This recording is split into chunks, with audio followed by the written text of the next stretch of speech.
예수께서 즉시 제자들을 재촉하사 자기가 무리를 보내는 동안에 배를 타고 앞서 건너편으로 가게 하시고 무리를 보내신 후에 기도하러 따로 산에 올라가시니라. 저물매 거기 혼자 계시더니 배가 이미 육지에서 술이나 떠나서 바람이 거스름으로 물결로 말미암아 고난을 당하더라. 밤사경에 예수께서 바다 위로 걸어서 제자들에게 오시니 제자들이 그가 바다 위로 걸어오심을 보고 놀라 유령이라 하며 무서워하여 소리 지르고는 예수께서 즉시 이르시되 안심하라. 나니 두려워하지 말라.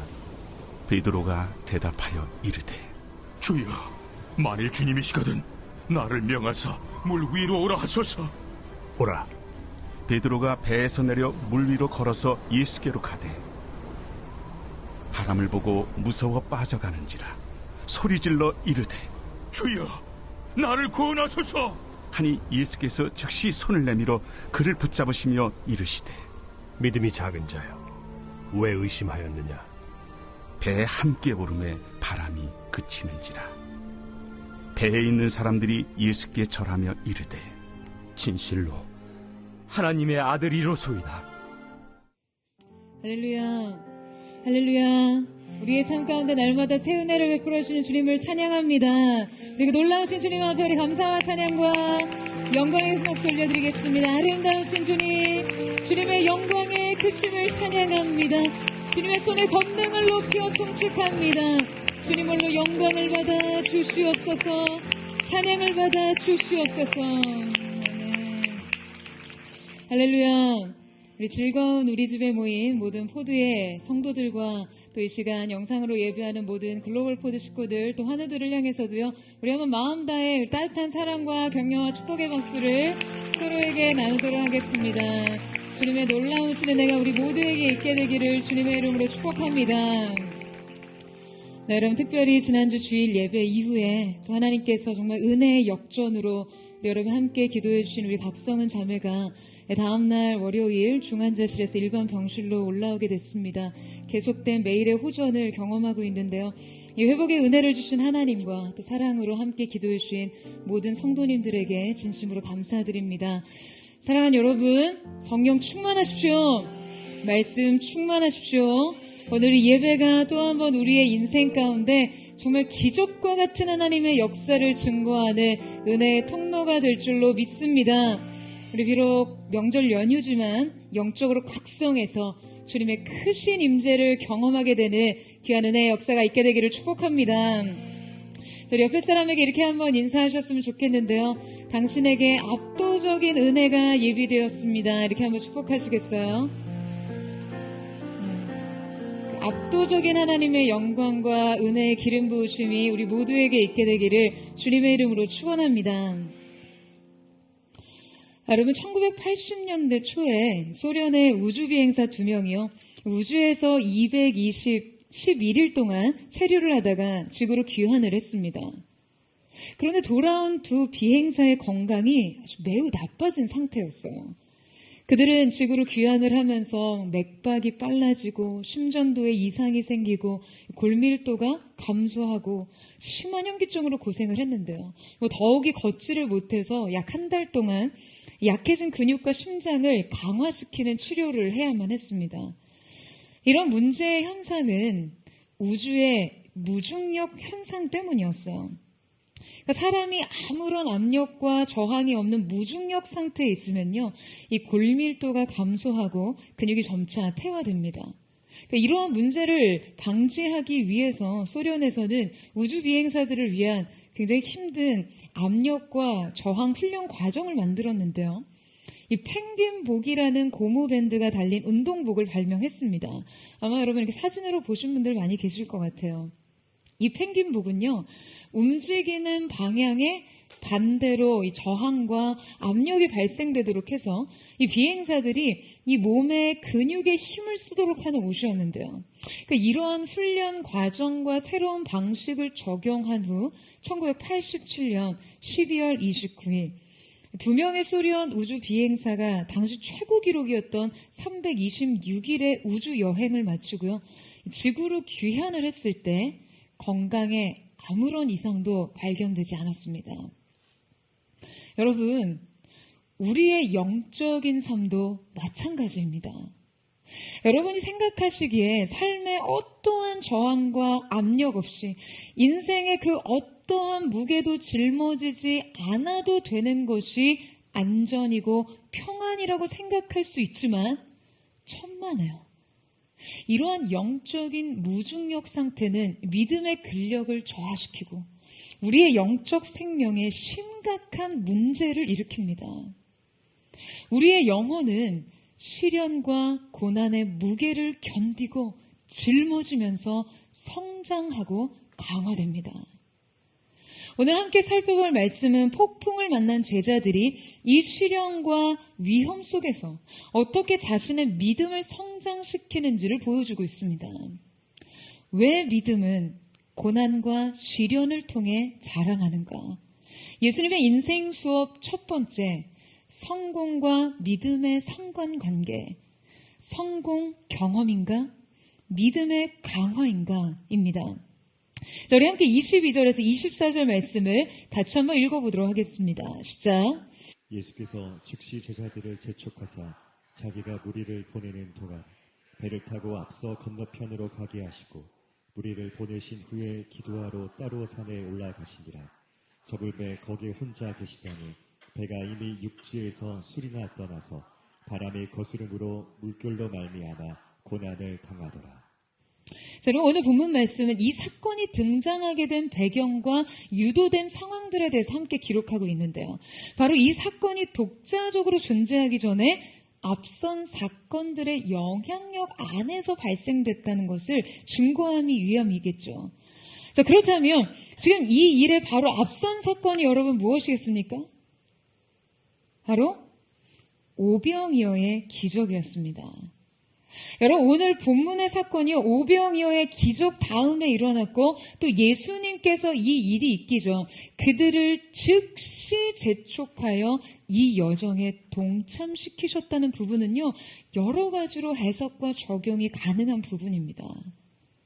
여러분, 지금 예수님께서 제자들을 급히 바다로 몰고 계세요.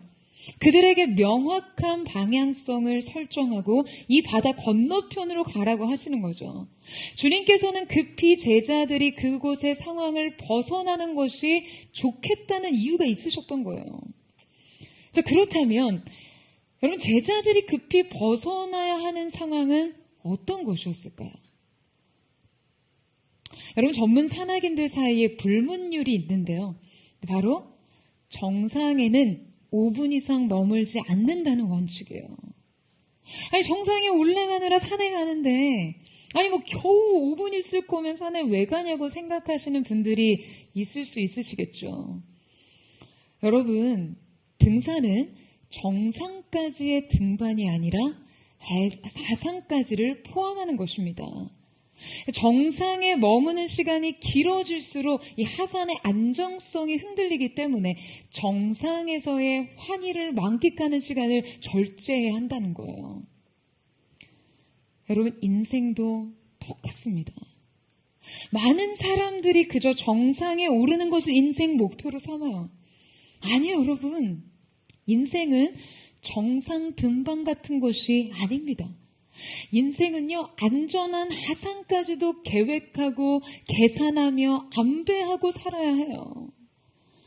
여러분, 주님께서는 그들이 성공에 도취되고 성취에 만족하는 마음에 오래 머무는 것이 결코 그들의 영혼에 유익하지 않다는 것을 알고 계셨습니다. 그들의 이 경험으로부터 느끼는 성공의식과 성취감이 그들을 위험하게 만든다고 판단하신 것이죠. 예수님께서는 지금 공식적으로 가장 많은 대중들에게 열렬히 환호를 받고 지지를 받았던 많은 무리들이 그분을 임금 삼고자 했던 사건인 오병이어 이후 이 제자들을 빠르게 하산시키십니다. 인생에서 엄청나게 극적이고 황홀하고 화려한 성취와 성공을 맛보던 제자들에게 안전한 영혼의 하산이 필요했기 때문이에요. 예수님께서는 자신을 향해 뜨겁게 환호하던 무리들을 모두 돌려보내십니다. 수많은 인파들을요, 흩어 보내셨어요. 그들은 주님께서 떼어주신 기적의 양식을 먹을 줄은 알았지만 주님을 따를 생각은 없던 자들이었습니다. 주님은 그들이 자신에게 일시적으로 환호하고 열광하는 것에 크게 마음을 쓰지 않으셨어요. 순간적인 것과 영원인 것을 너무나 잘 분별하시는 분이시기 때문이에요. 여러분, 예수님께서는 이 분별을 가지고 거리를 둬야 하는 것들에서 과감히 벗어나 홀로 산에 오르십니다. 그리고 제자들은 주님의 명령에 따라 이제 배를 타고 건너편으로 가죠. 그런데 예수님의 판단과 명령대로 지금 제자들이 탄 배는 예상치 못한 풍랑을 만납니다. 여러분, 우리는 이 지점에서 예수님의 명령과 부르심에 순종해 가는 길에도 이러한 폭풍을 만날 수 있다는 사실을 깨닫습니다. 그들은 밤새도록 노를 저으며 바람과 싸웠지만 도무지 앞으로 나아갈 수가 없었어요. 아마 그들은 이 거친 바다 위에서 광풍에 시달리는 동안 그들 안에 들어차 있던 영적인 허영심과 허세와 자만심, 잘못된 도취와 만족이 여러분 모두 씻겨져 내려갔을 겁니다. 여러분, 그들이 지금 이 밤에 이 배에서 얼마나 많은 물사대기를 맞았겠어요.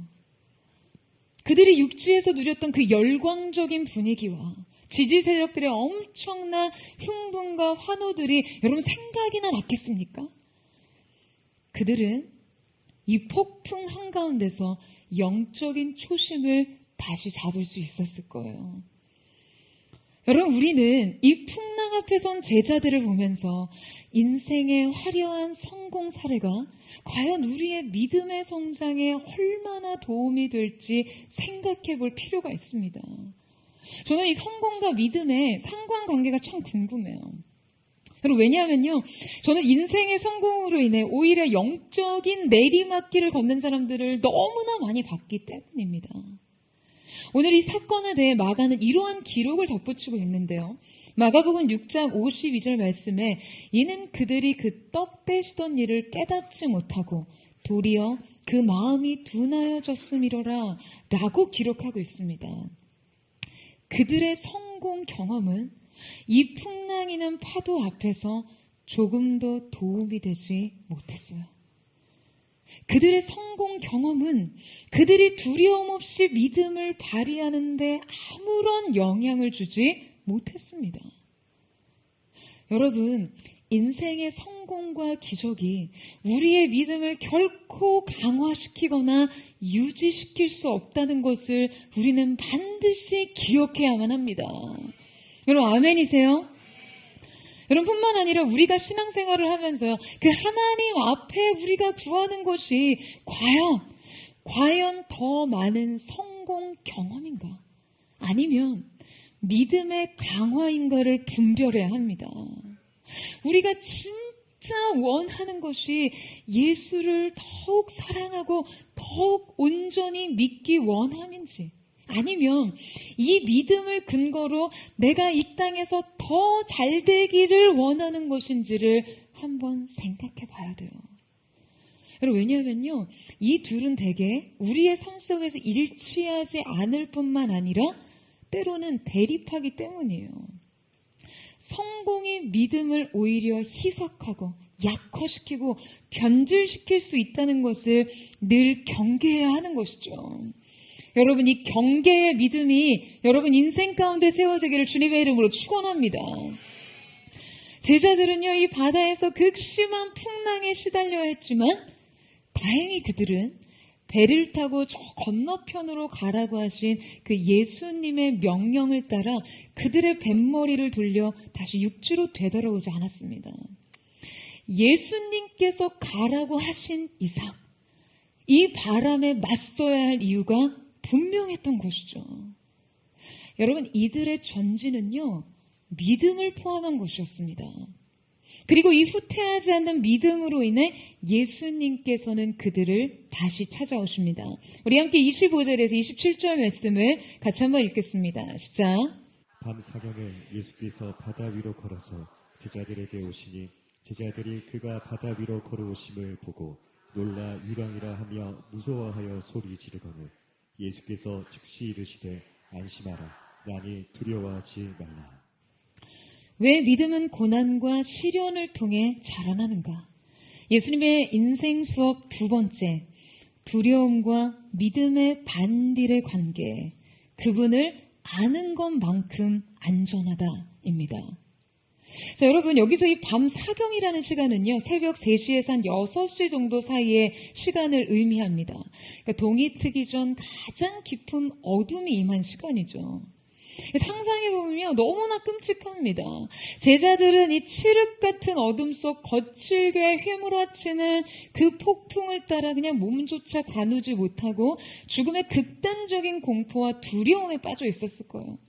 어쩌면 그들은 밤새도록 어둠 속에서 허우적대다가 이제는 많은 것을 내려놓은 상태였을지 모릅니다. 그때 바로 예수님께서 제자들에게 오십니다. 자, 여러분 어떻게 오세요? 어떻게 오십니까? 걸어서 오세요. 바다를 밟고 오세요. 여러분 왜 예수님께서 지금 이 거친 풍랑과 거친 바다 위를 굳이 걸어서 오셨을까요? 생각해보면 여러분 사실 굉장히 소름 끼치는 장면이거든요. 여러분 한번 상상해보세요. 아니 굳이 왜 이런 장면을 연출하시냐고요. 칠흑 같은 어두운 밤 집채만한 파도 앞에서요. 여러분 잔잔한 물가를 걸어오신 게 아니에요. 엄청나게 휘몰아치는 바람에 우리 예수님의 머리가 산발이 되도록. 여러분 그 높낮이가 다른 파고의 위치 따라 한 걸음 한 걸음 디디실 때마다 이 얼마나 괴기스러운 모습 같았을까요? 이 집채만한 파도 앞에서 배와 사람들은 이리저리 휘청거릴 수밖에 없었어요. 그들에겐 고작 그 어두운 새벽을 버티는 것이 최선이었습니다. 두려움과 공포 속에 벌벌 떨며 처절한 몸부림으로 맞서야 했던 이 파도. 한없이 무력함과 초라함을 느끼게 했던 그 검은 바다. 그런데 바로 그 새벽에 예수님께서는요, 그 바다와 그 파도를 밟고 제자들에게 오신 것이죠. 죽음을 밟고, 고통을 밟고, 두려움을 밟고, 오랜 좌절과 절망을 밟고, 그 모든 것을 정복하고 이기고, 여러분, 모든 것을 다스리신 주님께서 그렇게 그 위를 걸어오시는 거예요. 그 발 아래서 모든 것은 평정됐고 심지어 주님의 발끝에서 바다는 길이 되었습니다. 여러분 주님은요 이 모든 것을 제자들에게 깨달아 알게 하시는 거예요. 봐라 너를 고통스럽게 했던 문제를, 봐라 너를 절망스럽게 했던 상황을, 봐라 너를 수치스럽게 만들었던 과거를 내가 모두 밟고 너에게로 간다. 여러분 이것이 바로 문제를 다스리고 정복하시는 주님의 모습이십니다. 제자들은요 그들을 그토록 고되고 그들을 그토록 두렵게 만들었던 그 파도를 주님이 밟고 오시는 것을 보았어요. 사랑하는 여러분, 저는 오늘 우리의 인생의 모든 고통과 두려움, 인생의 깊은 좌절과 슬픔을 밟고 이기시고 정복하신 예수 그리스도, 우리의 인생 모든 문제를 해결하실 수 있는 그 유일하신 주님을 경험하는 예배가 되기를 주님의 이름으로 축원합니다.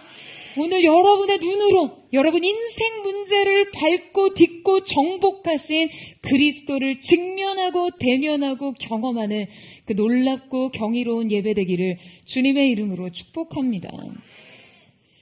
여러분 주님은 그렇게 그들에게 오십니다. 하지만 제 생각에 예수님은 항상 우리의 예상보다 번번이 좀 늦게 오시는 것 같아요. 대체 예수님은 제자들이 공경에 처해 있는 동안 어디서 뭘 하고 계셨던 것일까요? 우리가 삶에서 가장 분개하고 하나님을 향한 의심에 빠지고 영적인 침체에 이르는 가장 주된 이유가 여러분 무엇인가요? 왜? 주님은 내가 이토록 이토록 힘든 상황에 처하기까지 왜 이 상황을 그냥 내버려 두시냐는 거예요. 대체 주님은 어디서 무엇을 하고 계십니까? 여러분, 예수님께서는요, 그 밤에 그들을 멀리 떠나 계신 것이 아니었어요. 지금 이 본문의 상황을 마가는 이렇게 기록하고 있습니다.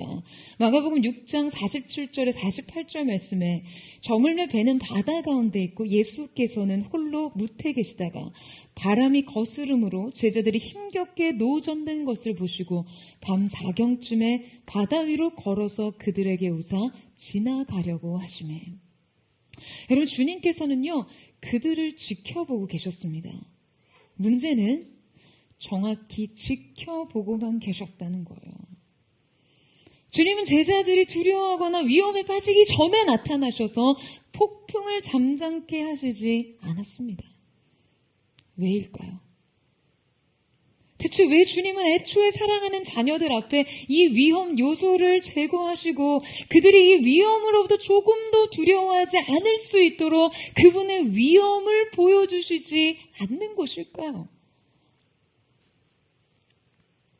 여러분, 주님은 우리 인생의 모든 상황을 기적과 성공으로 이끄시는 것에 관심이 있지 않으세요? 주님의 관심은 우리의 믿음에 있습니다. 그래서 이 모든 상황에서 자신이 누구이신지를 계시하시는 데 초점이 있으세요. 주님은 인생의 수많은 상황을 통해 언제나 우리에게 말씀하십니다. 나를 신뢰하니? 너 나를 믿니? 문제는 예수님이 모든 상황을 해결하신 후에 내 능력 받지? 나 믿지라고 하시지 않는다는 거예요. 먼저 이 거대하게 일어난 폭풍을 잠잠케 하신 후에 안심하라, 두려워하지 말라고 말씀하시지 않는다는 것이죠. 여러분, 우리 신앙의 침체가 찾아오는 이유가 바로 여기에 있습니다. 아무것도 해결되지 않은 상태에서 주님이 우리의 믿음을 찾으시고 우리 인생에 이 질문을 건넨다는 사실이에요. 수많은 시련 가운데 주님이 우리에게 이것을 물으실 때 우리가 이 대답을 회피하거나 눈을 피하거나 그냥 어물쩡 대답을 못하고 고개를 떨구거나 못 들은 척한다는 거예요. 여러분, 결국 믿음이 문제입니다. 그렇다면 우리가 이 믿음을 키우기 위해서 여러분 어떻게 하면 될까요? 자, 이 믿음이 커지기 위해서 여러분 무엇을 해야 합니까? 그 여전히 폭풍 한가운데서 주님의 말씀처럼 안심하고 두려워하지 않으려면 뭘 해야 하나요? 이 믿음을 강화시키면 됩니까? 믿습니다. 아멘. 이렇게 반복해서 소리쳐 외치면 이 믿음이 막 강화되나요? 믿음을 막 더 많이 갖기 위해서 노력하면 되나요? 믿음을 크게 하기 위해서 기도를 많이 하고 막 성경 많이 읽고 사역 많이 하면 여러분 믿음이 막 커집니까? 물론 이 모든 것들은요 다 믿음을 크게 하기 위한 것입니다. 강화시키기 위함이에요. 그런데 여러분, 이 활동과 믿음이 등가는 아닙니다. 지금 이 모든 활동의 총합이요 이퀄 믿음은 아니라는 거예요. 물론 어느 정도는 비례할 수 있습니다. 자, 그렇다면 믿음이 커지는 것은 무엇과 같나? 믿음은 무엇과 등식을 형성하는가? 여러분, 믿음이 커진다는 것은 한마디로 하나님을 더 안다는 거예요. 여러분, 아멘이세요? 우리가 그분을 더 알아가면 알아갈수록 우리의 믿음은 확장되어집니다. 깊어져요. 견고해집니다. 정말 아멘이세요? 미국의 윌로우 크릭 교회 목사님이셨고 여러 유명 신앙 서적의 저자인 존 오트버거 목사님께서 그분의 저서에서 아내와 일화를 소개하신 적이 있었어요. 어느 날 목사님께서 이 아내 생일을 기념을 해서요 사모님과 함께 열기구를 타셨어요. 다른 부부 한 쌍과 함께 작은 바구니에 올라타서 협곡부터 태평양 전체가 한눈에 보이는 곳에 올랐습니다. 그런데 이 압도적인 아주 경이로운 장관의 모습을 경관에 감탄을 하고 있다가 문득 엄청난 두려움에 사로잡혔어요. 그 두려움은요, 바로 그 열기구에 달린 작은 바구니를 인식하고부터 나서인데요. 생각보다 이 바구니가 너무 작다는 인식이 생기고 나서부터 작은 흔들림에도 곧 이 열기구가 떨어질 것 같다는 엄청난 불안에 휩싸이게 된 것이죠. 그러니까 이 불안을 해소하기 위해서 목사님이 이 기구를 조종하는 조종사가 궁금해졌대요. 그러니까 이 열기구의 운명을 책임지는 이 조종사의 능력과 인격을 알게 되면 자신이 이 두려움과 불안 어느 정도 해소할 수 있을 것이다 라고 생각하신 것이죠. 그래서 목사님이 조종사와 대화를 시도합니다. 그가 이전에 무슨 일을 했으며 지금은 왜 이 기구를 조종하는지를 물었어요. 그러니까 목사님의 마음에 그가 전직 막중한 책임 의식을 갖춘 어떤 신경외과 의사거나 우주로 갈 기회를 해석하게 놓친 뭔가 우주 비행사이기를 바랬다고 하더라고요. 어떤 이런 인격과 경험이 있으면 그를 신뢰할 수 있다고 생각한 것이죠. 그런데 조종사가 답합니다. 자신은 이전에 그 어떤 직업도 가진 적이 없고 주로 바다에서 서핑을 했다고 해요. 막 슬슬 이 두 분의 마음속에 막 불안이 불길처럼 번지기 시작합니다. 그리고 그가 열기구를 조종하게 된 이유는요. 언젠가 그가 술을 마시고 트럭을 운전하다가 교통사고를 내는 바람에 그의 형이 굉장히 크게 다쳤고 아직까지도 불구로 지내는 형이 그나마 낙으로 삼는 것이 그 하늘에 떠있는 열기구를 보는 것이라는 거예요. 그래서 자신은 형을 위해서 이 열기구를 운전하게 됐다는 거죠. 그러면서 마지막 말을 덧붙입니다. 그런데 내려갈 때 좀 흔들리더라도 놀라지 마세요. 제가 이 기구로는 아직 비행을 한 번도 해본 적이 없어서 어떻게 하강해야 될지를 모르거든요. 여러분 어떠시겠어요? 여러분 목사님과 사모님이 지금 300m 상공에서 들은 이 소식은 여러분에게 어떤 기분을 느끼게 합니까? 막 진땀이 쭉 나지 않으세요? 전 너무 싫어요. 이 상공 위에서 이 작은 흔들림에 막 두려움과 공포와 위협을 느낄 때 그들이 안심할 수 있는 유일한 조건인 조종사의 능력과 인격에 대한 신뢰가 이렇다면 말이에요. 너무 끔찍하죠. 여러분 주님은 우리가 인생의 문제로 흔들릴 때, 두려워할 때, 공포를 느낄 때 바로 이 인생을 누가 조종하시는지를 주목하게 하십니다. 그리고 이때 우리의 안정이 그분이 어떠한 분인가에 의해 결정되고 그분이 조종키를 잡고 우리와 함께 하신다는 것을 인식하는 것으로 온다는 걸 경험하기를 원하세요. 또한 바로 이 인식을 통해 우리의 믿음이 자라고 이 믿음을 바탕으로 위험천만한 상황조차도 스릴과 환희로 전환될 수 있다는 것을 알기를 원하십니다. 여러분 이때 중요한 것은요. 언제나 두려움보다 신뢰가 커야 한다는 것이에요. 우리가 느끼고 위협받는 수많은 두려움보다 주님을 향한 믿음이 더 커야 여러분 우리는 흔들리지 않고 우리의 평안을 지킬 수 있습니다. 여러분 이 사실을 믿으세요? 문제는 인생의 수많은 문제 속에서 주님에 대한 인식보다 두려움에 대한 인식이 훨씬 더 압도적이라는 거예요. 심지어 우리는 오늘 말씀을 통해 폭풍이 몰아치는 현장에 주님이 나타나셨지만 아무나 이 임재를 느끼는 것은 아니라는 것을 깨닫습니다. 오늘 본문에서 분명히 주님이 그들에게 다가가셨을 때 제자들은 여러분 뭐라고 외치죠? 예수님을 보고 뭐라고 외칩니까? 유령이다! 라고 소리쳤거든요. 마태가 이 상황을 우리에게 전하는 의도가 바로 이거예요. 극단적인 고통과 두려움 가운데 우리가 우리 곁에 서신 주님을 알아보기 위해서는요, 반드시 믿음이 필요하다는 것입니다. 여러분, 고통 가운데 임재를 의식하는 것은 결코 쉬운 일이 아니에요. 인생의 고통과 어둠의 정점, 인생의 밤 사경의 시간을 지날 때 주님의 존재를 인식하는 것은 쉬운 일이 아닙니다. 하지만 우리의 신앙과 인격은 도저히 불가능한 상황에서 하나님의 임재를 인식할 때 여러분 놀랍게 성장하고 확장됩니다. 저는 오늘 이 시간 우리가 두려움이 아닌 주님에 대한 반응으로 우리에게 주어진 모든 삶의 문제를 압도하는 은혜가 있게 되기를 주님의 이름으로 축원합니다. 두려움보다 더 큰 신뢰로 여러분 인생의 절망보다 더 깊은 은혜를 향한 갈망으로 우리 모든 주어진 시간을 이기고 견디는 저와 여러분 되시기를 주님의 이름으로 축복합니다. 여러분, 바로 이때 믿음의 비약적인 성장을 보이는 한 사람을 발견하는데요. 왜 믿음은 고난과 시련을 통해 자라나는가? 예수님의 인생 수업 세 번째, 순종과 믿음의 상호관계. 안전의 기초는 상황이 아닌 존재이다 입니다. 우리 28절에서 29절 말씀을 같이 한번 읽겠습니다. 시작.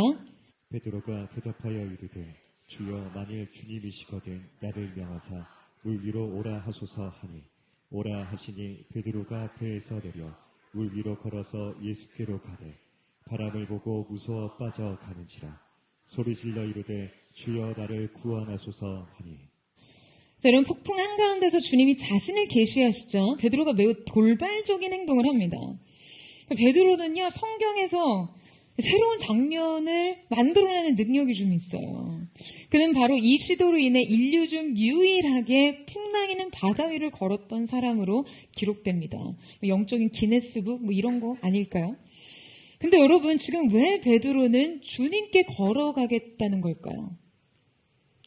지금 베드로가 밤새 두려워 떨며 사투를 벌이던 이 바다로 뛰어들겠다는 것이 어떤 극단적인 아주 극한의 스포츠 같은 걸 즐기려는 의도였을까요?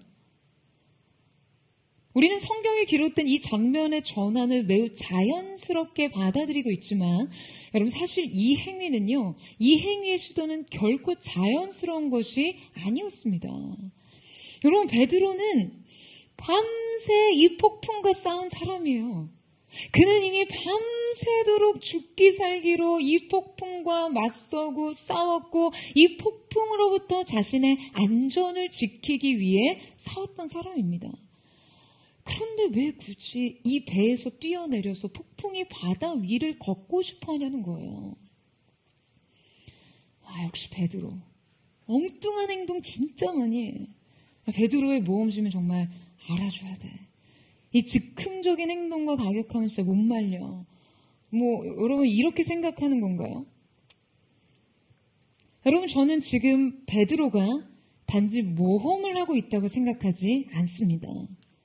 베드로의 이 행위는요, 모험이 아니라 순종을 위한 것이었어. 그는 지금 담력 훈련이 아니라 제자 훈련을 하는 것이에요.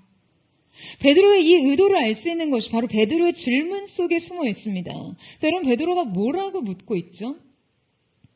주여, 만일 주님이시거든 나를 명하서 물 위로 오라 하소서 하니.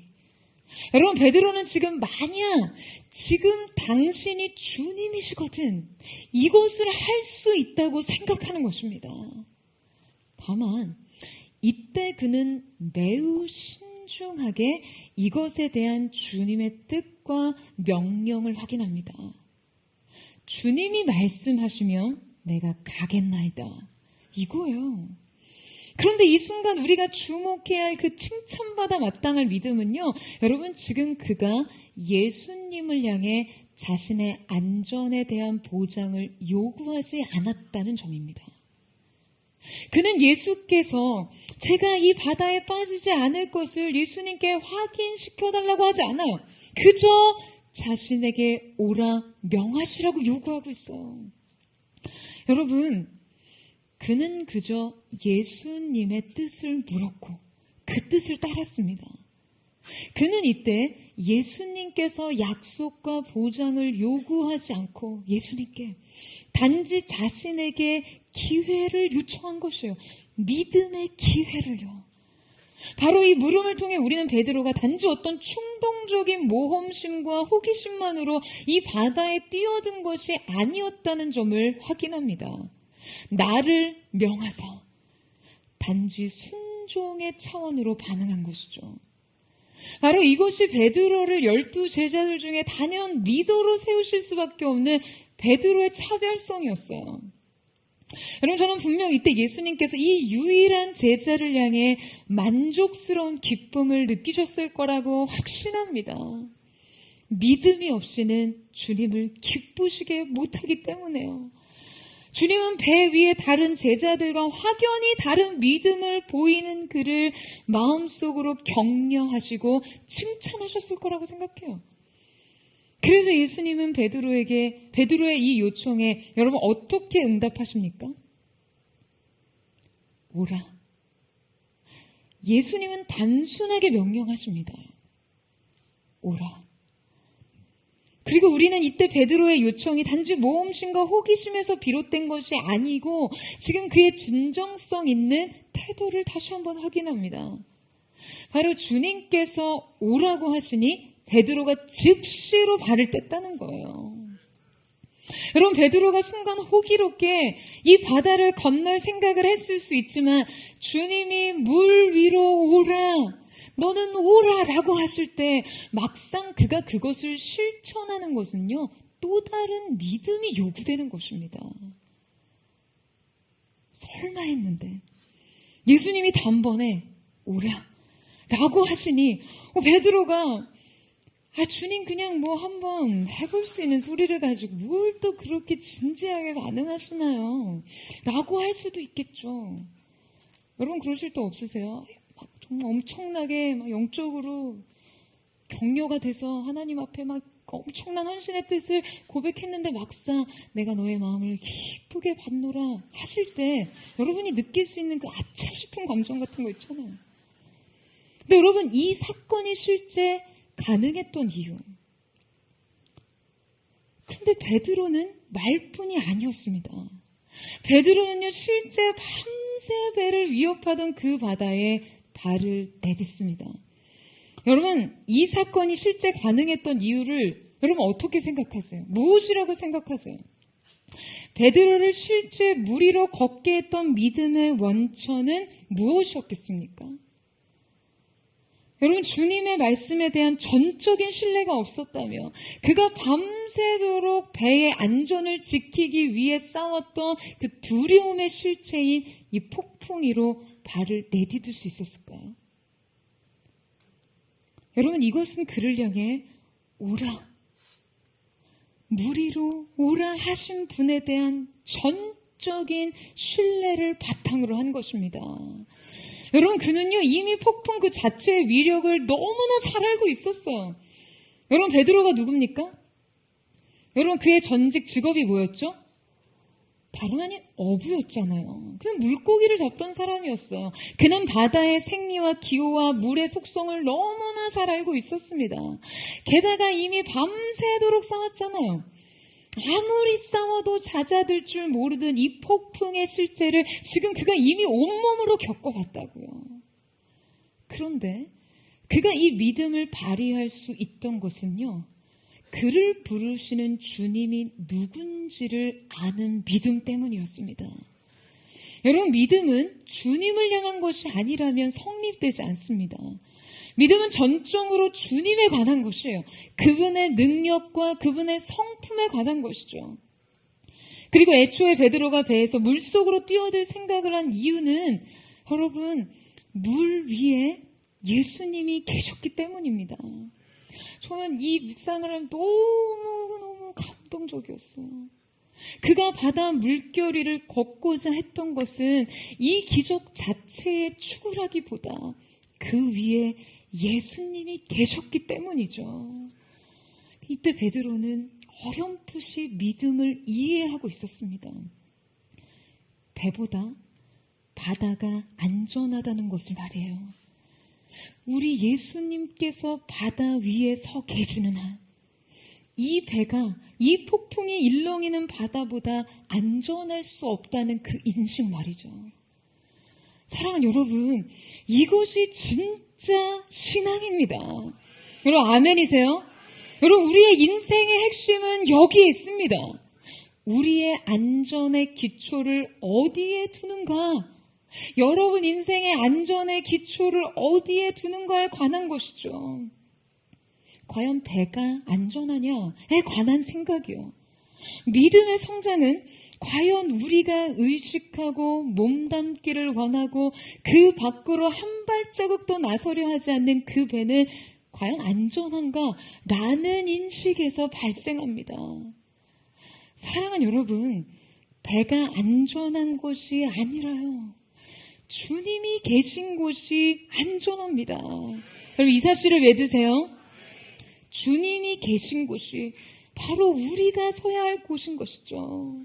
여러분 고대 사회의 사람들의 의식 안에서는요, 바다는 굉장히 위험한 곳이었어요. 요한계시록에 보면 바다에서 원수들이 일어나고 짐승들이 일어나잖아요. 바다는 세상의 세속에 가장 극심한 두려움을 안기는 그러한 곳을 상징했습니다. 그러나 두려움과 때로 절망과 실패와 약함의 상징인 그 바다를 할지라도 우리 주님이 그곳에 서 계시는 한 그곳은 안전하다는 것이에요. 여러분 이것이 오늘 여러분의 믿음이 되기를 주님의 이름으로 축원합니다. 베드로는요 실제 이 바다를 걷습니다. 기적이죠 여러분. 사람이 무리를 걷는다는 게 여러분 얼마나 신기합니까? 게다가 이 새벽 한가운데 이 풍랑이나 한복판을요.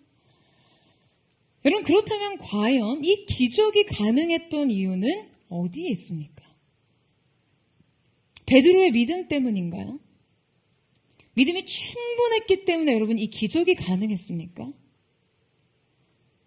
아니요 여러분. 이것은 우리의 능력의 문제예요.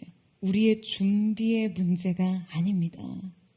이 기적이 가능했던 본질적인 이유는 주님께서 베드로를 오라 하셨기 때문이죠. 여러분 아멘이세요? 주님이 오라고 하신 적도 없는데 그냥 나는 이 바다를 걷고 싶어서 바다에 첨벙 들어가 놓고 그냥 물에서 엄청 빠져 허우적대면서 역시 믿음이고 뭐고 다 필요 없다. 그냥 그 또 지긋지긋한 믿음의 회의론을 말하는 사람이 여러분 얼마나 많이 있나요? 그 일 하나님께서 하라고 하셨습니까? 그 사람 주님이 만나라고 하셨나요? 여러분 이 기적의 근거는 주님의 말씀 때문이었습니다. 이 말씀이 마치 베드로의 발끝에서 그 물들을 단단하게 고정하고 있었던 것이죠. 사랑하는 여러분, 저는 이 기적을 가능하게 하는 주님의 음성이, 주님의 말씀이 여러분을 오라, 물 위로 오라 라고 명하시는 은혜가 있게 되기를 축원합니다. 이제 그 두려움의 파도, 절망의 파도, 슬픔과 고통의 파도, 모든 질병의 파도를 밟고 이기고 정복하는 자로 여러분을 부르시는 것 말이죠. 오늘 그 하나님의 사람으로 서시기를 주님의 이름으로 축원합니다. 여러분 오늘 우리는 이 말씀을 통해 지금 믿음의 삶의 속성을 배우면서 또 한 가지 깨닫는 것이 있습니다. 왜 믿음은 고난과 시련을 통해 자라나는가? 예수님의 인생 수업 4번째, 시선과 믿음의 인과관계, 시선을 통제하라입니다. 우리 함께 30절에 31절 말씀을 같이 한번 읽도록 하겠습니다. 시작. 바람을 보고 무서워 빠져가는지라 소리질러 이르되 주여 나를 구원하소서 하니 예수께서 즉시 손을 내밀어 그를 붙잡으시며 이르시되 믿음이 작은 자여 왜 의심하였느냐 하시고. 자, 여러분 문제가 생겼습니다. 베드로가 바다 위를 걷다가 그냥 물에 빠진 거죠. 자, 여러분 왜 그랬습니까? 바람을 보고 바로 이것이 원인이 됐습니다. 여러분 베드로가 바람을 보자 무서웠어요. 그리고 빠지기 시작한 것이죠. 문제는 이 시선에 있었어요. 여러분, 폭풍은 아까도 이미 불고 있었습니다. 없던 현실이 갑자기 생긴 것이 아니라 없던 인식이 갑자기 생긴 것이죠. 그의 시선이 주님으로부터 바람으로 옮겨간 것이 문제였습니다. 여러분, 우리의 인생에서 일어나는 수많은 실패가요, 바로 이 지점에서 발생합니다. 그렇다면 우리가 물에 빠지지 않으려면 어떻게 해야 하는가? 바로 믿음의 통제력을 발휘해야 합니다. 아멘이세요? 일부에도 잘 아멘을 안 하시잖아요. 통제력? 어떤 것을 통제해야 한다는 거죠? 듣다 보니 기분이 확 나빠져요. 아니, 목사님, 통제력을 가지려고요? 지금 이 폭풍 위에서 통제력을요? 지금 이 캄캄한 새벽 바다에서 이 거친 파도 위에서 통제력을요? 아니, 제가 지금 대체 이 상황을 어떻게 통제합니까? 이 재정의 악화를, 이 질병을, 이 일방적인 관계의 폭력을, 이 변화무쌍한 현실을 통제하라고요? 이렇게 반문하고 싶은 분이 계실지 모르겠어요. 맞아요, 여러분. 우리는 결코 상황을 통제할 수 없습니다. 대신 우리의 삶엔 반드시 우리가 통제할 수 있는 것들이 남아있어요. 여러분, 그 무리를 걷는 베드로에게는 그것이 무엇이었죠? 바로 그의 시선이었습니다. 그는 폭풍을 통제할 수는 없었어요. 바람도 물결도 그 어둠도 통제할 수 없습니다. 그가 자연 법칙을 통제할 수는 없어요. 하지만 자신의 시선은 통제할 수 있었습니다. 여러분, 바로 우리에게 요구되는 믿음의 행위가 이것이에요. 그런데 많은 사람들이 믿음에 대해 이야기할 때 자꾸 내가 통제해야 할 이 행위에 대해서 논하기보다 통제 불가능한 상황에 대해서 이야기합니다. 정작 통제 가능한 것에 대해 관심을 두지 않고 온통 통제 불가능한 영역의 여러 변수들을 계산하느라 두려움에 떨어요. 여러분, 물론 통제 불가능한 영역에 대한 명확한 인식도 필요합니다. 현실 인식은요, 언제나 거리를 두고 굉장히 냉정하게 하셔야 돼요. 변수의 파악도 차가운 현실 인식으로 하셔야 합니다. 하지만 중요한 것은 우리는 인식할 건 인식하고 결정해야 하는 것은 결정해야 합니다. 우리가 결정해야 할 것은 이 시선의 통제예요. 이 시선을 통제하지 못하면 바다에 빠집니다. 그렇다면 여러분, 저는 여러분에게 한 가지 질문을 더 던져보고 싶어요. 자, 물에 빠진 베드로는 실패한 것일까요? 여러분, 어떻게 생각하세요? 물론 어떤 면에서 베드로는 실패했죠. 애초에 예수님께서 명하신 대로 무리를 걸어서 그분에게 이르지는 못했으니까요. 끝내 물속에 빠져서 허우적 됐으니까요. 하지만 우리는 이 베드로의 실패를 논하느라 진짜 소리 없이 실패한 11명의 제자들이 배 위에 있었다는 사실을 인식하지 못합니다. 그들은 더 비참한 실패를 했는데도 말이에요. 그들은 실패를 했을 뿐만 아니라 그냥 애초에 성장의 기회를 붙잡지도 못했는데도 말이죠. 여러분, 이것이 진짜 최악의 실패라는 것을 사람들은 잘 생각하지 못합니다. 여러분, 실패는요, 실제 어떤 사건 그 자체라기보다는 그 사건에 대한 판단과 반응입니다. 여러분은 실패에 대해서 어떻게 정의를 내리세요? 여러분, 조너스 소크라는 과학자를 아시나요? 그는 20세기 미국의 의학자로 가장 위대한 과학자이면서 동시에 위대한 영웅으로 추앙받습니다. 그의 업적은요, 대표적으로 소아마비 백신을 개발한 것이었는데요. 당시 이 소아마비는 미국 역사상 가장 심각하게 발생한 질병이었고요. 한 해 5만 8천 건의 소아마비 발병 중에 무려 3천 건 이상의 발병 환자가 사망을 하고요.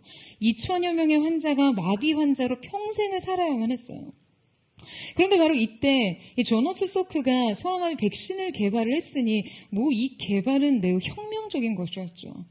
이 백신의 개발로 인해 수년 내에 미국에서는요, 이 소아마비가 완전히 근절되고 현재 세계적으로도 거의 사라진 질병이 되었습니다.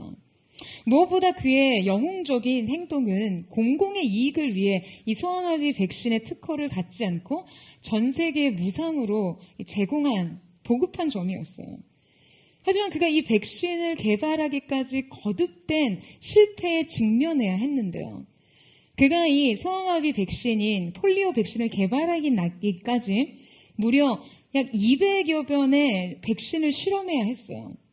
그리고 그 백신의 실험은 4번 실패로 돌아갔죠. 어떤 기자가 그에게 이런 질문을 했다고 합니다. 200번 실패할 때 기분이 어땠습니까? 그때 소크가 이런 대답을 합니다. 나는 200번 실패한 적이 결코 없습니다. 어떻게 해야 소아마비 백신이 효과가 없는지에 대한 200가지의 방법을 발견한 것입니다. 여러분, 실패에 대한 이 관점의 차이를 아실 수 있겠죠? 여러분, 베드로의 실패보다 배에서 내리지 않은 11명의 제자들의 실패가 훨씬 더 비참한 실패라는 것을 여러분 이제 아시겠어요? 베드로는 지금 이 실패를 통해 여러분 무엇을 얻었습니까? 그는 결코 대신할 수 없는 경험을 얻었어요. 베드로는 비록 검은 새벽바다의 공포에 압도당했고 이 끔찍한 공포에 결국 바다에 빠질 위험도 겪었지만 그 순간 자신을 향해 뻗은 예수님의 손을 잡을 수 있었습니다. 그는 물 위에 선 느낌과 물 위를 걷는 느낌과 거친 파도를 받는 느낌과 엄청난 위험의 순간 예수님의 강한 손이 자신을 완전히 제압하는 느낌과 그 예수님께 자신의 안전을 모두 위탁했을 때 그분이 자신을 완전히 건져 올리는 그 느낌을 모두 생생하게 느낄 수 있었어요. 이 느낌은 그에게 매우 생생한 경험이었을 거예요. 여러분, 이 경험은 오직 베드로만의 것이기에 배 위의 사람들은 결코 알 수 없는 방식이기에 그 가치는 엄청난 것이죠. 게다가 그는 믿음의 시도를 하다가 불신이 끼어들면 실패할 수 있다는 이 실패 경험 자체까지도 얻었습니다. 사랑하는 여러분, 이것이 얼마나 귀한 믿음의 경험인가요? 베드로의 평생의 인생 속에 그가 연약하여 의심에서 넘어지는 그 깊은 인생의 물속에서 자신을 끌어올리시는 주님의 사랑의 손길, 구원의 손길을 생생한 현실로 경험했어요. 그 압도적인 주님의 권능의 손길에 붙잡혀 자신의 인생이 다시금 일으켜지는 것을 그의 영혼은 경험했습니다. 그의 평생, 그 모든 순간, 여러분, 이 경험이 얼마나 값진 교훈인가요? 여러분, 비록 그는 두려움에 휩싸여 바다에 빠져 허우적거렸습니다. 그때 예수님께서는요, 베드로에게 말씀하셨어요. 믿음이 적은 자여, 왜 의심하느냐? 여러분, 이때 예수님의 책망의 의도는 무엇일까요? 여러분, 자기 성장에 초점이 맞춰진 건강한 자존감의 사람들은요, 대개 책망을 비난과 질타로 여기는 것이 아니라 가르침으로 여깁니다. 그들은 반드시 이 가르침을 딛고 더 성장해요. 이 가르침을 수용해서 더 나은 결과물을 만들어냅니다. 조너스 소크가 200번의 실패를 200번의 발견으로 받아들였듯이요. 실패를 통해 배움을 얻는 것이죠. 이 배움의 경험 자체를 귀하게 생각합니다. 여러분, 저는 이러한 하나님의 사람들 되시기를 축복합니다. 그런데 여러분, 내면이 건강하지 못한 사람들은요, 늘 책망을 비난으로 여기고 다시 일어서지 못합니다. 여러분, 예수님이 베드로에게 믿음이 적은 자여, 왜 의심하였느냐라고 하신 것은 베드로를 혼내신 걸까요? 아니요. 베드로를 혼내신 것이 아니라 베드로야, 문제는 믿음이었어. 문제는 그 의심이었어.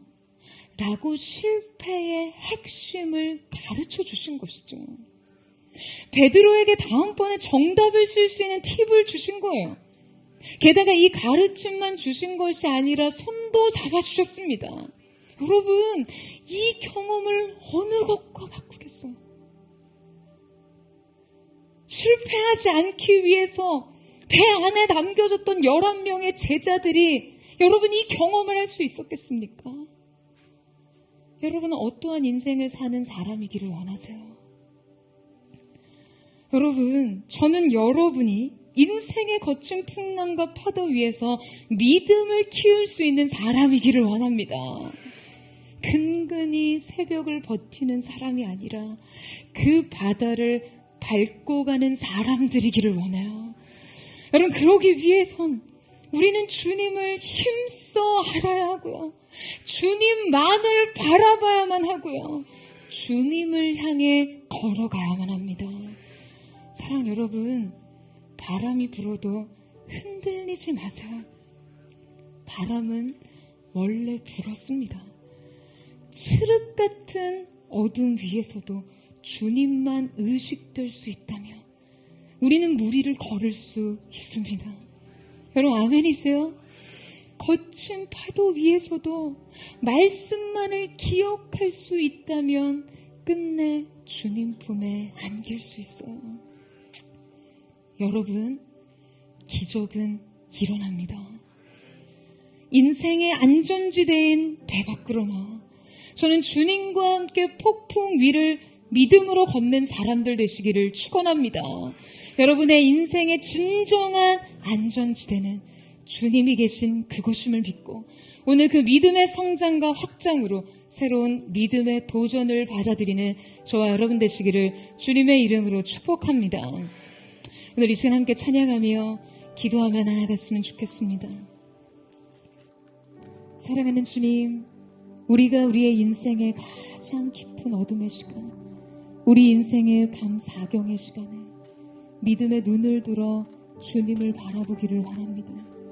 우리의 싸움과 우리의 맞섬이 헛된 것 같은, 우리를 거스리는 이 바람을 뚫고 한 걸음도 전진할 수 없는 것 같은 이 현실의 세계에서 주님이 우리 가까이 오심을 영접하게 하시고 그 주님과 함께 새로운 믿음의 도전을 이뤄내는 거룩한 하나님의 사람이 될 수 있도록 역사하여 주시옵소서.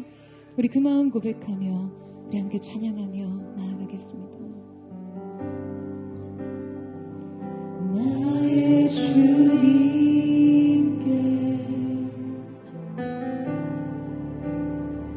찬양 드리며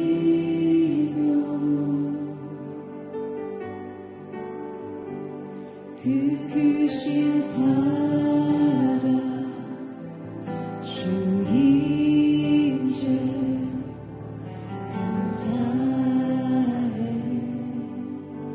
어둠 속에 찾아오셔서 어둠 속에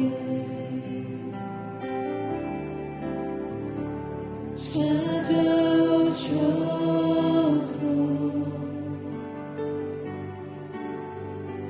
주님의 영광 보게 하시네. 의심하는 나를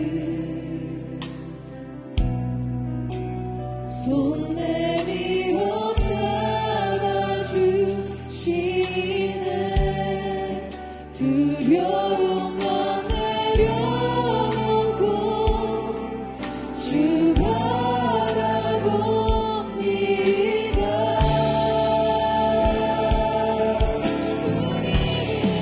주님을 보게 하소서. 수요 나를 붙들고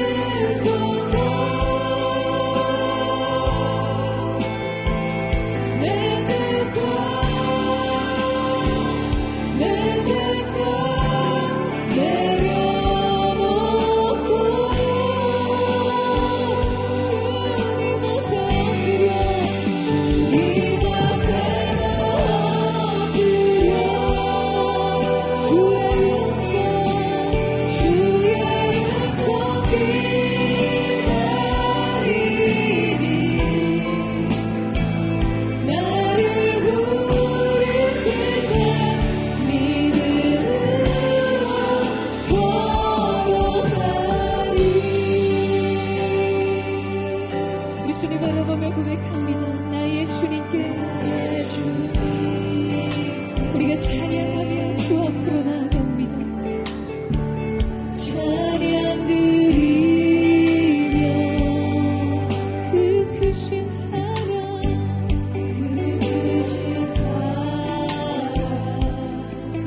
주 일체 감사해. 어둠 속에 찾아오셔서 어둠 속에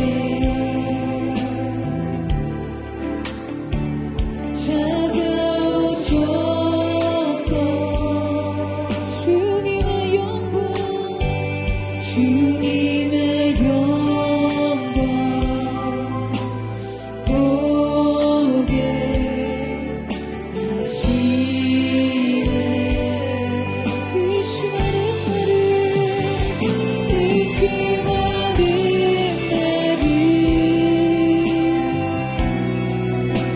손에 밀어 잡아주시네. 두려움만 내려놓고 이 시간을 위해 주님을 바라보며 나아가기를 원합니다. 이들 마음으로 주님을 보게 하여 주시옵소서. 주님을 보게 하소서. 주 나를 붙드소서. 내 뜻과 내 생각 내려놓고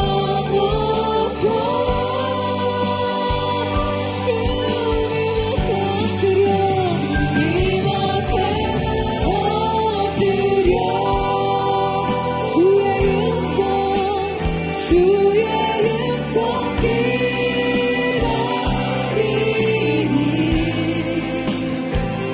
나를 부르실 때 믿음으로 걸어가. 믿음의 입으로 전심으로 주님을 보게 하소서. 보게 하소서. 주님 이 시간 우리를 붙들어 주시옵소서. 붙들소서. 내 뜻과 내 생각 내려놓고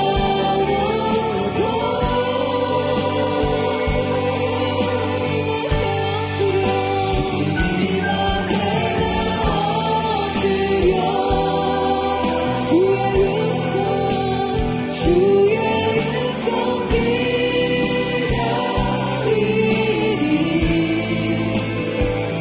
나를 부르실 때 오늘 이 시간에 거룩한 손을 높이 들고 오늘 우리 가까이 오신 주님 앞에 주님 우리를 주님 보게 하여 주옵소서.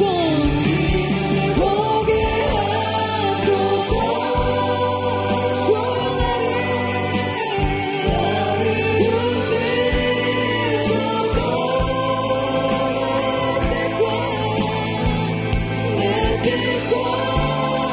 우리의 모든 생각, 우리의 모든 판단을 주님 앞에 놓기를 원합니다.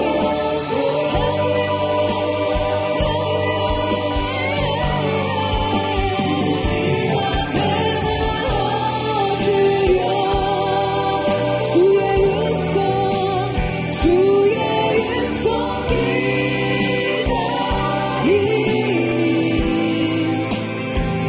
나를 부르실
사랑하는 여러분, 오늘 이 장면에서 우리에게 말해준다는 이 폭풍이는 거친 풍랑과 거친 바다도 아닌 그 역풍에 맞서는 제자들의 고된 인생의 모습도 아닌 그 파도를 누가 밟고 오시는가 했습니다. 주님 자신을 계시하신 오늘 이 예배를 통해 여러분의 인생에도 깊은 어둠의 시간, 인생의 밤 사경의 시간을 지나시는 분이 있을 수 있어요. 오늘 여러분을 두렵게 만드는 것, 오늘 여러분을 낙심하고 절망하게 만드는 것, 여러분의 고통과 슬픔의 이유, 여러분이 단 한 걸음도 앞으로 전진할 수 없게 만드는 그 파도를, 그 풍랑을 과연 누가 밟고 오시는지를 보는 시간이 되기를 주님의 이름으로 축원합니다.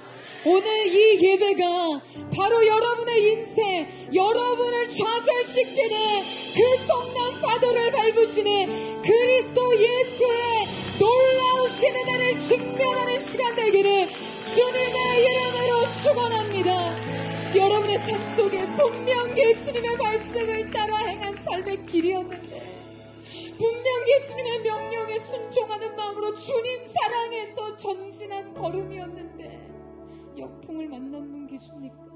한 걸음도 내디딜 수 없는 여러분의 인생 걸음을 거스르는 삶의 파도와 바람을 만나고 계신 분 계세요? 여러분, 인생의 이 교훈의 한 장면 속에 여러분의 삶 속에 각인되고 기억되어야 할 것은 거친 파도와 풍랑이 아닌 그 파도를 밟으신 예수 그리스도이신 줄로 믿습니다. 사랑하는 주님, 오늘 우리의 인생의 파도를 밟고 이 질병의 파도를 밟고 이 고난과 시련의 파도를 밟고 우리의 삶에 찾아오신 분이 누구이신지를 분명히 알게 하여 주시옵소서. 오늘 우리를 지나치지 마시고 주여 우리로 하여금 주님의 놀라우신 은혜에 동참하는 자들로 새롭게 불러 주시옵소서. 이 전심으로 주님이 우리 인생에 어떤 분이신가를 고백하는 새 믿음의 주택이 되시기를 축원합니다. 주의 이름을 믿고 기도하겠습니다. 주여, 사랑하는 주님, 인생의 밤사경의 시간을 지나고 가장 기쁜 인생의 어둠의 시간을 지나고 있습니다. 인생의 전진을 거스르는 거친 파도와 풍랑과 머리 만들어 싸우며 거친 시장과 그곳에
폭풍이 몰려와도 험한 길을 간대도 믿음의 두 손 들고 주시네. 내게 행하신 그 놀라운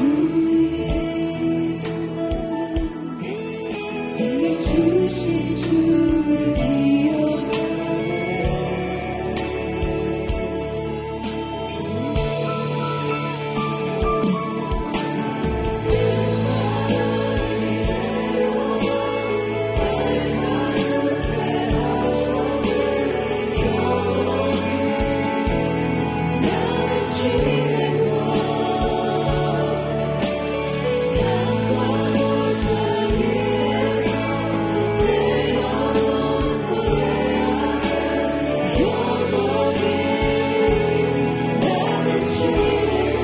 주의 약속이 이루어져, 주의 약속이 이루어져. 수많이 넘칠 때도 그대로의 주석이 느낄 때도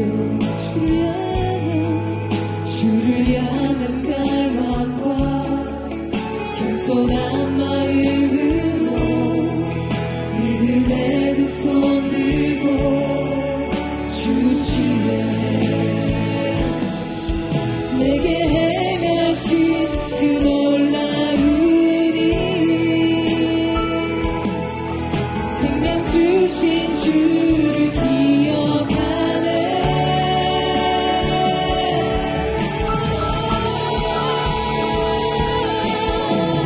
그 사랑이 내려와 날 자유케 하셨네.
주님 오늘 그 사랑이 우리를 자유케 하실 줄로 믿습니다. 주님 우리의 인생 가운데 가까이 찾아와 주십시오.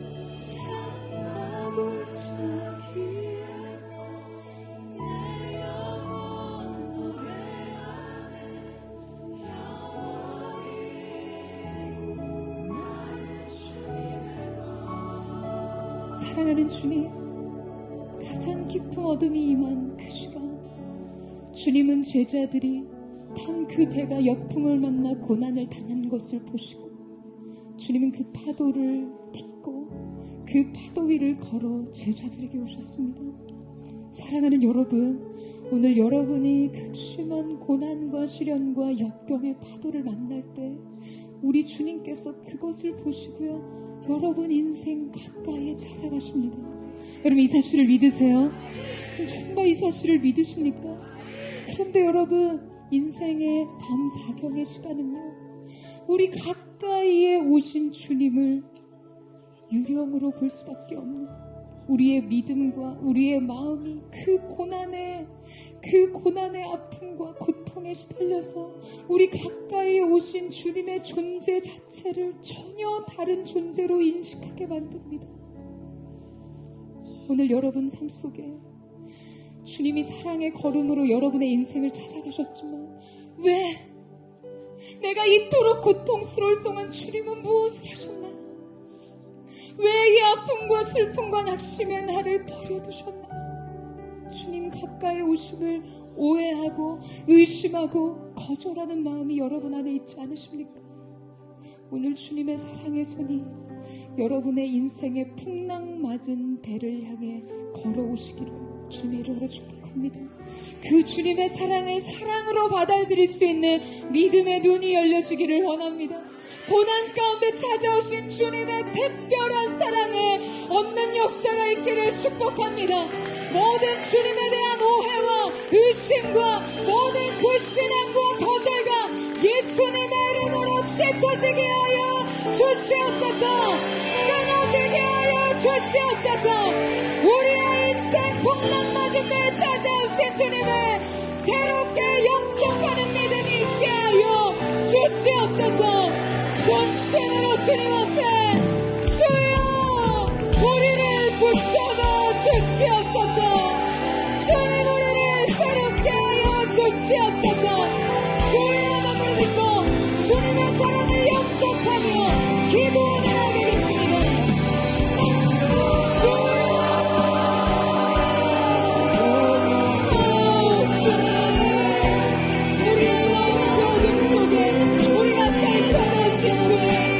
주님에 대한 오해와 주님의 존재를 부정하며 아버지는 어제와 오히려 주님을 두려워하는 자리를 주님을 두려워하는 자리를 실패와 절망과 낙심의 자리로 여전히 확보되어 가는 인생, 주님의 사랑의 존재를 감시고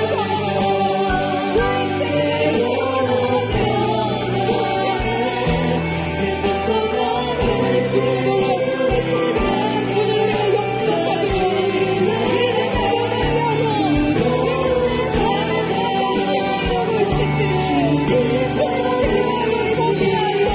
주시옵소서.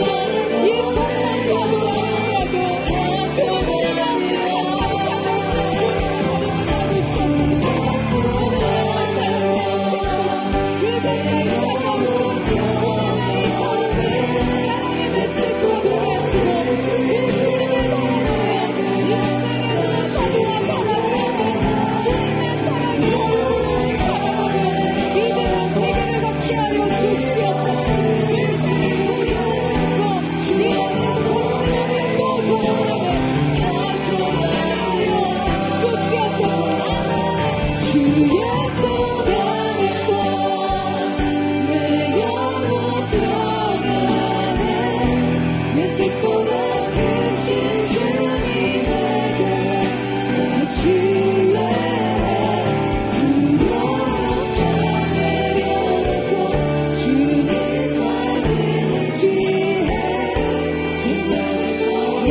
주님으로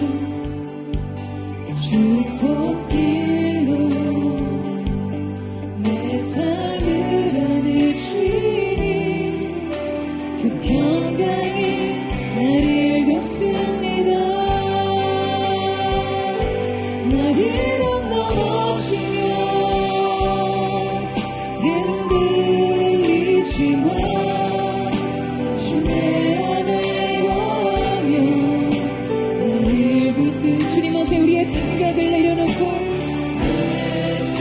우리의 시선을 주께로 두며 주님이 오늘 우리 가운데 주시는 성장의 옷을 입기를 원합니다.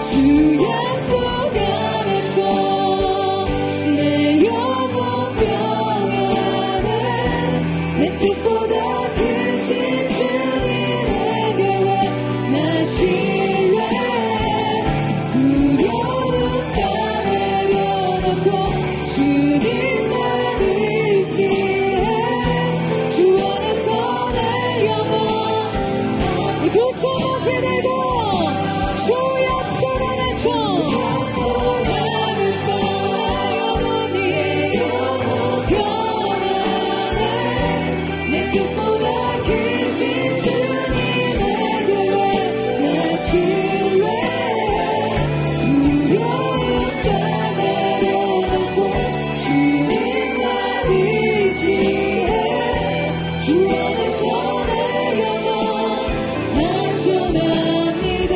주 안에서 내 영혼 안전합니다. 주 안에서 내 영혼 안전합니다. 정말 사랑하는 포도처치의 모든 성도들의 삶 속에 주님이 믿음의 기회를 주시기를 축원합니다. 순종할 준비가 되어 있는 믿음의 사람들 되기를 축복합니다. 주님이 오라 물 위로 너는 오라 말씀하실 때 여러분 오늘 여러분의 인생 여러분의 합리적인 판단 현실에 대한 냉혹한 그 모든 객관적인 현실적 판단을 넘어서 주님이 오라 하시며 두려움의 바다 밤새 그 풍랑과 싸우고 온몸으로 싸우고 맞서도 한 걸음도 전진할 수 없었던 그 두려움과 낙심의 실체인 그 바다를 향해 그 바다 위에 주님이 서 계시다면 주님이 계신 곳이 가장 안전한 곳임을 믿음으로 바라보며 배 밖으로 나올 수 있는 하나님의 사람들 되시기를 주님의 이름으로 축원합니다. 저는 사랑하는 고대의 성도들이 현실 인식으로 인생을 사는 자들이 아닌 믿음의 인식으로 현실을 살아내는 거룩한 하나님의 사람들 되기를 주님의 이름으로 축원합니다. 비상식이 아닌 상식을 뛰어넘는 초상식의 믿음으로 주님과 함께 이 바다를 건너 이 두려움의 파도를 딛고 이기며 견디며 이 바다가 우리 인생의 길이 되는 것을 보는 하나님의 사람들 되기를 주님의 이름으로 축원합니다. 여러분 그 믿음을 실감해 드리기를 원하십니까? 그렇다면 두 손 높이 들고 전심으로 주여 세워치고 우리 한 시간 감성으로 기도합니다.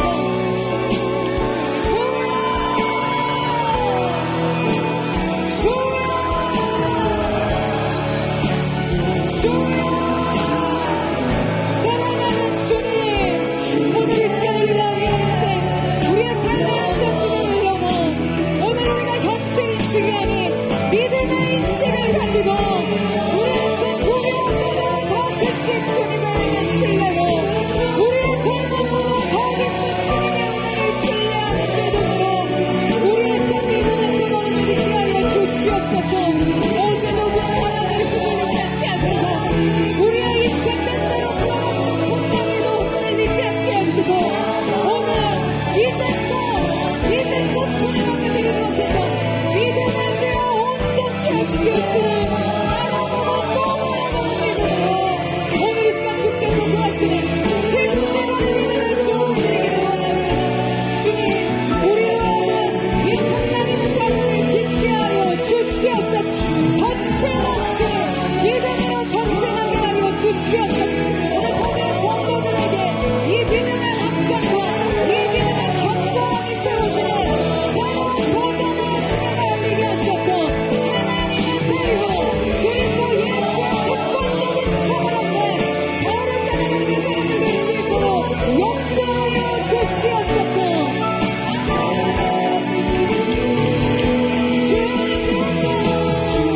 주님께서 나를 이끄시며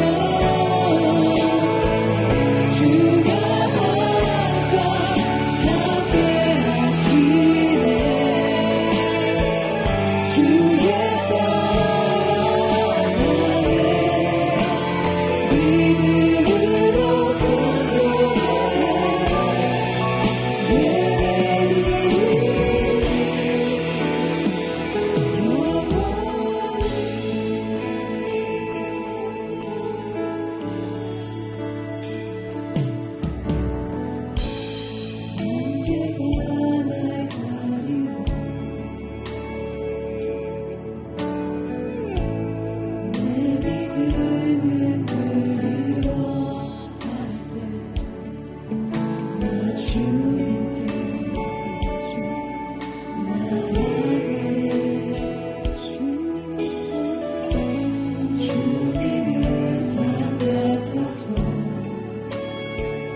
오늘 이 시간 우리의 인생 가운데 찾아오신 예수 그리스도의 은혜를 찬양합니다. 인생의 절망의 파도를 딛고 오신 주님, 죽음의 파도를 딛고 오신 주님, 모든 질병과 고통과 슬픔과 모든 실패의 파도를 디디신 주님을 찬양합니다. 사랑하는 여러분, 주님께서 바다가 길이 되게 하셨듯 우리 사랑하는 보도의 모든 성도들에게 이 믿음의 한 걸음이 있게 되기를 주님의 이름으로 축원합니다. 믿음으로 주님 머리를 건네 새로운 도전의 인생 되게 하여 주시옵소서. 계속해서는 주님을 바라보네 믿음의 시선을 놓지 않게 하여 주시옵소서. 그렇게 우리 가운데 승리를 주신 주님, 놀라운 은혜를 베푸신 주님의 이름을 찬양하며 주께 감사드리며 살아계신 예수님의 이름으로 기도드립니다. 아멘. 아멘. 오늘 우리가 놀라운 은혜를 주신 주님, 우리는 오늘 바다가 길이 되게 하신 주님을 찬양합니다. 주님과 함께 인생의 안전지대를 넣어 새로운 믿음과 순종의 길을 가게 하여 주시옵소서.